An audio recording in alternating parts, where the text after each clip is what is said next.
আসসালামু আলাইকুম। কলিং বিষয় মালয়েশিয়া, বরাবরের মতো আমি আছি আর হৃদয়। তো আজকের ভিডিওতে আমি আলোচনা করব 18,000 কর্মীর কবে থেকে আসতে পারে মালয়েশিয়া। তো এই বিষয়ে একটু আপডেট দিই আপনাদেরকে। তো এটা একটা হচ্ছে আনঅফিসিয়াল ঘোষণা।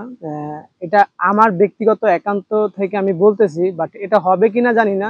বাট এখানকার পরিস্থিতি থেকে ধারণা করতেছি যে এত মাসের মধ্যে হয়তো 18,000 কর্মীদের আসার সম্ভাবনা আছে। তো সরকার কোনো ঘোষণা আসে নাই, কারণ এই ভিডিওটা করার একটাই উদ্দেশ্য। 18,000 কর্মীরাই প্রায় সময় বলেন ভাই আপডেট দেন আপডেট দেন। তো কি আপডেট দিব বা আপনারা কি জানতে চান? আপনাদের তো জানার একটাই ইচ্ছা যে আমরা কবে আসবো মালয়েশিয়াতে বা কবে আসতে পারি ভাই, এই বিষয়ে কোনো আপডেট আছে কিনা।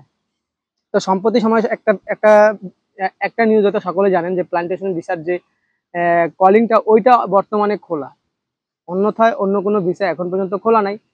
তো এর মধ্যে 18,000 কর্মীদের একটা কিছুদিন আগেও, আগামী 2 মাস আগেও কিন্তু তাদেরকে নিয়ে একটা আলোচনা ছিল, বলছিল তালিকা করবে তারা কবে থেকে আসতে পারে।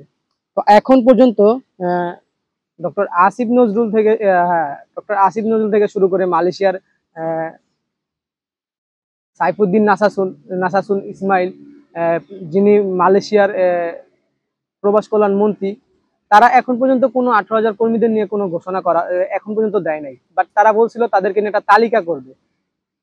তালিকা এখন পর্যন্ত তাদেরকে কোনো কিছু করা হয় নাই। বাট যেটা ধারণা করা যাইতেছে যে প্লান্টেশনের বিচার যেহেতু 31শে জানুয়ারির লাস্ট ডেট, তো একটা বিষয় এখান থেকে বোঝা যায় যে প্লান্টেশনের বিচারার কর্মী আসার পর হয়তো 18,000 কর্মীদেরই পদক্ষেপটা আগে নেবে, কারণ তারা অনেক দিন যাবতই মালয়েশিয়াতে আসার জন্য আটকে পড়ে আছে বাংলাদেশে।